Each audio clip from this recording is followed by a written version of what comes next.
Okay so hello. आज हम लोग पढ़ने वाले हैं एनाटमी ऑफ थायराइड। तो जब हम लोग एनाटमी ऑफ थायराइड पढ़ते हैं तो हमें सबसे ज़्यादा इंपॉर्टेंट चीज़ें क्या रखनी है याद।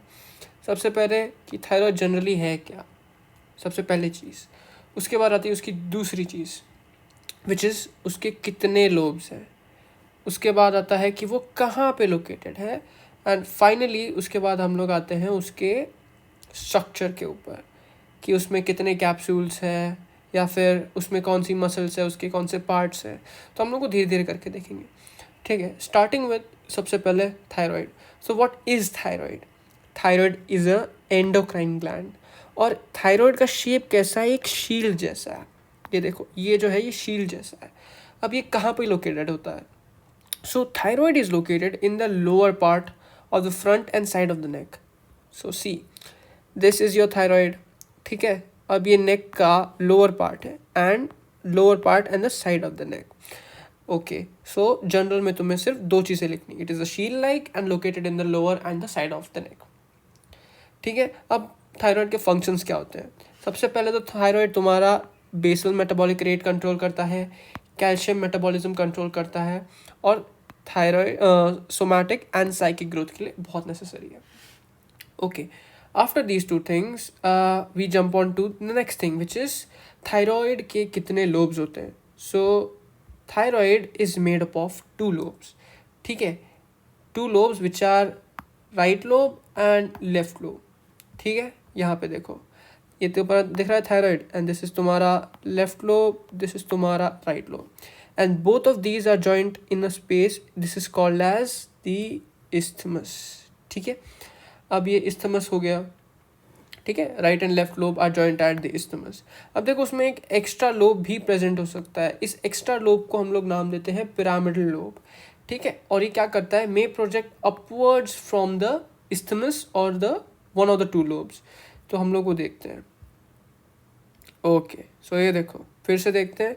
ये इसका लेफ्ट लोब और ये इसका राइट लोब, ये बीच वाला इस्थमस. अब इस्थमस से ऊपर जो जा रहा है ये वाला, this is your pyramidal lobe. Okay okay, done with this much. Now we come on to कि इसका सिचुएशन है, इसका कहाँ से कहाँ तक होता है. सो सी, हम लोग सीधे दूसरे डायग्राम पे जाते हैं, which is this. So what is this? This is your thyroid. अब थायराइड के तुम अगर पीछे देखोगे तो थायराइड के पीछे क्या है? ये ट्रेकिया है, सॉरी नीचे ट्रेकिया है, ठीक है. अब इसका लेवल देख लो. This is your C5, C6 and C7. So thyroid lies against C5 to C7 vertebra, embracing the upper part of the trachea. दो चीज़ें. Along with that, lobes extend from middle of the thyroid cartilage to the fourth और fifth tracheal ring. मतलब ये देखो, ये तुम्हें lobe दिख रहा है. अब ये लोब का जो एपेक्स वाला पॉइंट है, ये जो ऊपर वाला जो पॉइंट है, वहाँ पे है तुम्हारा थायराइड कार्टिलेज का बीच वाला पार्ट. थायराइड कार्टिलेज के बीच में से लेके तो फोर्थ और फिफ्थ ट्रेकियल रिंग तक ये लोब्स एक्सटेंड होते हैं, ठीक है. That much. फिर से एक बार देख लेते हैं. Thyroid lies against C5, C6 and C7 vertebra, embracing the upper part of the trachea, and also the lobes extend from the middle of the thyroid cartilage to the fourth और fifth tracheal ring, ठीक है. अब देखो, thyroid को ऊपर और नीचे नहीं खसकने देना है, इसके लिए दो चीज़ें वहाँ पे प्रेजेंट है. अब देखो, the lobes are prevented from ascending by the muscle thyrohyoid, ठीक है. थायरोहायोइड मसल से वो थायराइड जो है वो ऊपर असेंड नहीं होता है, and along with that descend भी नहीं होता है, ठीक है, by the ligament of Berry. ये आते हैं MCQ के लिए, पता नहीं तुमको आएंगे या नहीं आएंगे, बट हाँ आते तो हैं, ठीक है. Along with that, isthmus extends from the second to fourth tracheal ring. अभी हम लोग इसको कहाँ देखें, डायग्राम कहाँ गया? ओके, सी, ये तुम्हारा फर्स्ट ट्रेकियल रिंग, इसके नीचे होगा तुम्हारा सेकेंड ट्रेकियल रिंग, उसके नीचे थर्ड, और उसके नीचे फाइनली ये फोर्थ. तो isthmus coming between second and fourth tracheal ring. Okay, cool. तो क्विक रिकैप, हमने क्या पढ़ा, थायराइड का जनरल पढ़ा, उसके बाद उसमें कितने लोब्स है ये पढ़ा, एंड देन फाइनली हमने पढ़ा उसका सिचुएशन। ठीक है, अब coming on to the next चीज़, इसमें से हमें सिर्फ इतना याद रखना है कि थायराइड जो है enlarges during what condition, one being pregnancy and menstruation, दोनों ही चीज़ें फीमेल्स में ही होती है। ठीक है, अब देखो थायराइड जो है इट इज़ हैविंग कैप्सूल्स। अब उसके दो कैप्सूल्स हैं, एक असली कैप्सूल और एक नकली कैप्सूल, दो चीज़ें रहती हैं हमेशा, सच और झूठ। ठीक है, तो अलॉन्ग विद दैट हम लोग पढ़ेंगे सबसे पहले ट्रू कैप्सूल क्या है। सो देखो थायराइड का जो कनेक्टिव टिश्यू है, उसका जो पेरिफेरल वाला पार्ट है, उसका जो पेरिफेरल वाला पार्ट है इट कंडेंसेस, एंड उस पेरिफेरल कंडेंसेशन से तुम्हारा ट्रू कैप्सूल फॉर्म होता है। ओके, अब यही जो ट्रू कैप्सूल है उसी के नीचे रहता है तुम्हारा डेंस कैपिलरी प्लेक्सस। इसीलिए जिस प्रोस्टेट जैसा है पता है, विच इज़ कि तुम्हारा जो कैपिलरी प्लेक्सस है उसको अगर तुम डैमेज नहीं करना चाहते तो तुम उसको ट्रू कैप्सूल के साथ ही निकालते हो, वरना ब्लीडिंग हो जाएगा। ठीक है, अलॉन्ग विद दैट आता है तुम्हारा फॉल्स कैप्सूल। ट्रू कैप्सूल पढ़ा, अभी फॉल्स कैप्सूल पढ़ेंगे। अब देखो थायराइड कहाँ पे है, यहाँ पे ट्रेकिया है, उसके आगे तुम्हारा थायराइड है। So false capsule is formed from the pre tracheal layer of the deep cervical fascia. ठीक है, अब देखो इसकी दो है, मतलब थिन है और एक थिक है। अलोंग द पोस्टीरियर बॉर्डर ये थिन होता है, ठीक है, लेकिन उसका जो इनर सरफेस है, मतलब ग्लैंड के अंदर साइड जो ट्रीकिया के पास आता है, वो थिक होता है। एंड ये जो थिकनेस है it forms the suspensory ligament of Berry. Suspensory ligament of Berry form क्या, और चलो क्वेश्चन पूछता हूँ, what helps in preventing the descent of the thyroid? It is your suspensory ligament of Berry. Cool, अब आता है parts of thyroid पे। सो thyroid के इधर पहले ये देख लो थायराइड किस शेप का है। Thyroid is conical in shape. समझो अगर ये तुम्हारा कोन है तो इसका तुम्हारा क्या है, एक एपेक्स है, फिर एक बेस है, उसके बाद सर्फेसेस है। सर्फेसेस कौन सी है तुम्हारी, एक है मीडियल सर्फेस, मतलब जो तुम्हारे ग्लैंड के अंदर साइड रहेगा, एक तुम्हारा रहेगा लेटरल सर्फेस, मतलब जो रहेगा सुपरफिशियल साइड, और एक रहेगा तुम्हारा पोस्टीरियर यानी पीछे वाला। और जो तुम्हारा बॉर्डर्स रहेंगे वो रहेगा simple anterior border and posterior border. तो सबसे पहले हम लोग ये एपेक्स को खींच के लाते हैं। ओके, तो सबसे पहले बताओ भाई एपेक्स क्या है। Apex is directed upwards and slightly laterally. इसको हम लोग देखेंगे यहाँ पे। तो ये देखो, ये तुम्हारा ऊपर वाला part that is your apex, and apex is directed upwards and slightly laterally. अगर तुम उसको देखो साइड से, ठीक है, apex is directed upwards and slightly laterally and limited superiorly by the attachment of sternocleidomastoid to the oblique line of thyroid cartilage। बस इतना, ठीक है। अब देखो apex is separated, apex is present between inferior constrictor and the sternothyroid muscle। बस ये तुम्हें याद करना पड़ेगा बिकॉज इसका कोई डायग्राम नहीं मिला मुझे अच्छे से, ठीक है। अब आते हैं हम लोग इसके बेस के ऊपर। सो बेस कहाँ पे है तुम्हारा, फोर्थ और फिफ्थ ट्रीकियल रिंग पे, ठीक है। कहाँ क्या डायग्राम, ओके ठीक है। इसका जो बेस है वो कहाँ पे, फोर्थ और फिफ्थ ट्रीकियल रिंग। अब देखो अब आता है, and the base is related to two things, एक रिकरेंट लारेंजियल नर्व एंड तुम्हारा इंफीरियर थायराइड आर्टरी। रिकरेंट मतलब वापस जाने वाली और इंफीरियर मतलब नीचे से, और ये दोनों कहाँ पे है, बेस पे है, ठीक है। अब देखो सर्फेसेस, अब देखो कितनी सर्फेसेस थी, तीन सर्फेसेस थी, एक मीडियल, एक लेटरल और एक पोस्टीरियर। तो सबसे पहले हम लोग बात करते हैं लेटरल की। अब lateral surface is also called as the superficial surface. अब देखो सुपरफिशियल है मतलब ये मसल्स से कवर्ड रहेगा। कौन से मसल्स, ठीक है। सबसे पहले तो मैं तुम्हें यहीं पे बताता हूँ। समझो ये तुम्हारा हो गया थायराइड, ठीक है। थायराइड के पीछे ट्रेकिया, ट्रेकिया के आगे सबसे पहले रहेगा तुम्हारा स्टर्नोथायरॉइड। स्टर्नोथायरॉइड हो गया, उसके बाद रहता है स्टर्नोहायोइड एंड देन ओमोहायोइड। इसको याद रखने का तरीका, STT SHOH, एंड देन सबसे सुपरफिशियली रहेगा तुम्हारा स्टर्नोक्लीडोमास्टॉइड, SCM। अब इसको हम लोग थोड़ा इसमें भी देख लेते हैं। सो लेट्स सी, हमने सबसे सुपरफिशियल क्या पढ़ा था? सबसे सुपरफिशियल था स्टर्नोक्लीडोमास्टॉइड, ठीक है, ये हो गया तुम्हारा स्टर्नोक्लीडोमास्टॉइड।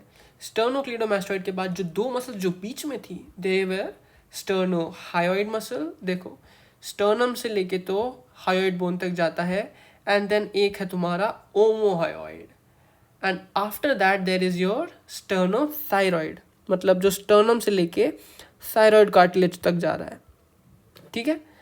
ये तुम्हारे तीन मसल्स थे और एक मसल थी, सॉरी।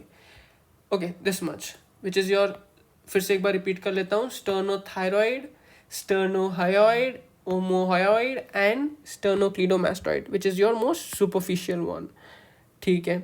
अब देखो आता है तुम्हारा मीडियल सरफेस। अभी हमने कौन सा पढ़ा? Lateral surface. अब जो मीडियल सरफेस है मतलब वो रहेगा अंदर की साइड। अब देखो अंदर की साइड वो दो स्ट्रक्चर से रिलेटेड है, ठीक है। सबसे पहले तो वो दो ट्यूब से रिलेटेड है। अब तुम दो ही ट्यूब्स बताओ जो तुम्हारे गले में है, ठीक है, सिंपल है। एक रहेगा तुम्हारा ट्रेकिया और एक रहेगा ईसोफेगस, सिंपल। उसके बाद आता है तुम्हारी दो मसल्स। अब दो मसल्स कौन सी है? इंफीरियर कॉन्स्ट्रिक्टर एंड तुम्हारा क्रिकोथायरॉइड, ठीक है। क्रिकोथायरॉइड यहाँ पे कहाँ मिलेगा? ठीक है, ये देखो मिडल के साइड, मीडियल साइड पे है। This is your cricothyroid muscle, and then ऊपर आएगा तुम्हारा इंफीरियर कॉन्स्ट्रिक्टर मसल, जो कि इसमें शायद नहीं दिख पाएगा, ठीक है। दो ट्यूब्स हो गए, दो मसल्स हो गए और दो नर्व्स है। कौन से दो नर्व्स है? एक एक्सटर्नल लैरेंजियल नर्व और एक recurrent laryngeal nerve, simple as that, ठीक है। फिर से एक बार रिकैप, हमने कौन सी सरफेस पढ़ी? लेटरल सरफेस पढ़ी और मीडियल सरफेस पढ़ी। और कौन सी सरफेस रहती है तुम्हारी? Posterior surface. अब देखो पोस्टीरियर सरफेस कुछ नहीं है। पोस्टीरियर सरफेस किससे रिलेटेड है? Carotid sheath. कैरोटिड शीथ में है इसलिए it overlaps the common carotid artery, that is all, ठीक है। After that we jump on to the borders, ठीक है। हमने कहाँ तक पढ़ा था? हमने पढ़ा था एपेक्स पढ़ा अभी, फिर उसके बाद बेस पढ़ा, उसके बाद सर्फेसेस पढ़ी, लेटरल, मीडियल एंड पोस्टीरियर। अब आते हैं हम लोग बॉर्डर्स के ऊपर। बॉर्डर्स कौन से हैं? एंटीरियर बॉर्डर और एक पोस्टीरियर बॉर्डर, ठीक है। Anterior border and posterior border, ठीक है। तो देखो एंटीरियर बॉर्डर जो है तुम्हारा, इट इज़ थिन, ठीक है, and it is related to the anterior branch of the superior thyroid artery. अब मैं इसको बताता हूँ तुम्हें। ओके, सो सी, अभी हम लोग क्या करेंगे? मसल्स को हटा ही देंगे। ये तुम्हारी स्टर्नोक्लीडोमास्टॉइड भी गई। अब देखो ये तुम्हारी राइट कॉमन कैरोटिड गई, फिर वो जाती है, एक इंटरनल में डिवाइड होती है और एक एक्सटर्नल में हो जाती है, ठीक है। External carotid artery, external carotid artery में से नीचे डिसेंड होती है तुम्हारी सुपीरियर थायरॉइड आर्टरी, ठीक है, and it runs along the anterior surface of thyroid, ठीक है। Related to the anterior border is related to the anterior branch of the superior thyroid artery, ठीक है। एंटीरियर बॉर्डर का सिर्फ इतना ही है। उसके बाद आते हैं हम लोग इसकी पोस्टीरियर बॉर्डर पे। अब देखो एंटीरियर बॉर्डर अगर थिन है तो पोस्टीरियर बॉर्डर को तो थिक होना ही था, ठीक है। अब ये क्या सेपरेट करता है? Separates medial border from the medial surface from the posterior surface. Medial surface from the posterior surface को ये सेपरेट करता है। अब posterior border is also related to few things. सबसे पहले पोस्टीरियर मतलब नीचे से ऊपर जा रहा है, which is your inferior thyroid artery, ठीक है। एनास्टोमोसिस भी रहेगा किन चीज़ के बीच में? देखो सुपीरियर थायरॉइड आर्टरी के बीच में और इंफीरियर थायरॉइड आर्टरी के बीच में, ठीक है। सुपीरियर थायरॉइड आर्टरी का पोस्टीरियर ब्रांच और इंफीरियर थायरॉइड का असेंडिंग ब्रांच, मतलब यहाँ से ऐसे इंफीरियर थायरॉइड की असेंडिंग ब्रांच जा रही है और यहाँ से ऐसे सुपीरियर थायरॉइड की पोस्टीरियर ब्रांच आ रही है, और यहाँ की ascending branch of inferior thyroid artery, okay. उसके बाद रहता है तुम्हारा parathyroid glands and parathyroid duct. Parathyroid glands जो रहते हैं वो 4 रहते हैं, सुपीरियर 2 रहते हैं, 2 इंफीरियर रहते हैं, एंड योर थोरासिक डक्ट। लेकिन जो थोरासिक डक्ट है it is present only on the left side, okay. अब आते हैं हम लोग इस्थमस के ऊपर। इस्थमस में क्या रहता है, connect the two lobes, it has two surfaces, ठीक है, एंटीरियर एंड पोस्टीरियर, बॉर्डर्स रहेंगे सुपीरियर बॉर्डर और inferior border, and that is pretty much it. अब मैं तुम्हें बस इसका आर्टीरियल सप्लाई बताऊंगा विच इज़ लाइक, पर हम लोग एक बार फिर से डायग्राम देख लेते हैं, ठीक है। तो मैंने जैसा कहा था, ये जो है वो क्या है, तुम्हारा ट्रेकिया है, ये जो है that is your thyroid gland. Thyroid gland हो गया। सबसे सुपरफिशियल जो मसल होगी ये वाली, दैट इज़ योर, कहाँ गई, हाँ, स्टर्नोक्लीडोमास्टोइड। जो सुपरफिशियल मसल है दैट इज़ योर स्टर्नोक्लीडोमास्टोइड। उसके नीचे जो बाहर की साइड रहेगी that will be your omohyoid, and जो अंदर की साइड रहेगी that will be a sternohyoid, ठीक है। एंड जो सबसे अंदर साइड रहेगी that will be a sternothyroid. Okay, even after that हम लोग आर्टेरियल सप्लाई में तुम सब इतना देख लो, दो जगह से आता है, एक सुपीरियर थायराइड आर्टरी और इन्फीरियर थायराइड आर्टरी, ठीक है। सुपीरियर किसकी ब्रांच है, first branch of external carotid artery. कहाँ पे देखा था हमने, पहली तो ब्रांच है, ये देखो, अरे ये क्या हुआ, थायराइड है, common carotid, right common carotid, फिर उसका एक्सटर्नल कैरोटिड हो गया, और एक्सटर्नल कैरोटिड की पहली ब्रांच है सुपीरियर थायराइड। अब जो तुम्हारी इन्फीरियर थायराइड है वो रहती है तुम्हारी थायरोसर्वाइकल ब्रांच की। कहाँ से गई, कहाँ गई, कहाँ गई, कहाँ गई, हाँ ये देख रहे हो, ये वाला, this is your thyrocervical trunk. Thyrocervical trunk में और दो चीज़ रहती है, एक ट्रांसवर्स सर्वाइकल और एक सबस्कैपुलर आर्टरी। इन दोनों के साथ साथ ये रहेगी तुम्हारी इन्फीरियर थायराइड आर्टरी, जो जाती है इसके पोस्टीरियर सरफेस पे। देखो ये जा रही है ऐसे पोस्टीरियर सरफेस पे, यहाँ पे थायराइड के, that is pretty much it. अब देखो हम लोग एक बार पढ़ने के लिए पढ़ ही लेते हैं, ठीक है। So the thyroid gland is supplied by the superior and inferior thyroid artery. The superior thyroid artery is a branch of the first branch of the anterior, क्या बोल रहा हूँ मैं, sorry superior thyroid artery is the first anterior branch of the external carotid artery, runs downwards and forwards and in an intimate relationship with external laryngeal nerve, ठीक है। ये surrounding structures को branches देगी, फिर किसको पियर्स करेगी, प्रीट्रेकियल fascia को, जो कि उसका फॉर्म करता है false capsule, to reach the apex where the nerve deviates medially. बाकी सब छोड़ दो, इसका कुछ काम नहीं पड़ेगा तुम्हें, ठीक है, बस इतना ही पढ़ लो। और समटाइम्स देखो 3% इंडिविजुअल्स में thyroid is also supplied by lowest thyroid artery, ठीक है, विच इज ब्रांचेस को उसकी छोड़ दो, एंड एक्सेसरी थायराइड आर्टरीज भी प्रेजेंट होती है, arising from the trachea and oesophagus, and that is all you have to know about freaking thyroid.